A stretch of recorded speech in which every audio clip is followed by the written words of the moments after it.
అమ్మవారు నవ్వితే పువ్వుల నవ్వులు దాసులైపోతాయట. అంత ఆనందంగా ఉండి అంత అందంగా నవ్వాలి.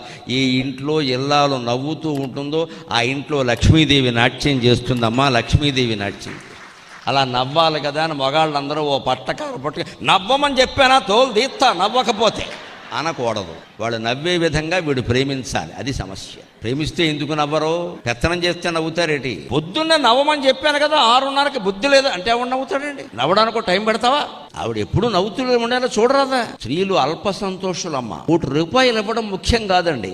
వాళ్ళు ముందు కట్టుకున్న చీరను మెచ్చుకోవడం చాలా ముఖ్యం. అది చేసి చూడండి. అనుభవం మీద చెబుతున్నా. మీరు 10,000 పెట్టి చీర కొనక్కల్లా. వాళ్ళు ఏదో కట్టుకున్నారు కదా, కట్టుకో అద్దరిందయ్యా అనని ఇంకేం అక్కలేదు. ఎంత నవ్వుతారో వెంటనే. అలా భార్య నవ్వితే అక్కడ సంపదలు ఉంటాయి. చేసిన పని బాగుందని చెప్పరాదా? వేరేది ఎందుకు? అప్పుడు అంటారు సహజంగా, ఇలాంటిదే ఇంకో 2 కొనుక్కుందామని అనేయి, తర్వాత చూసుకోవచ్చు.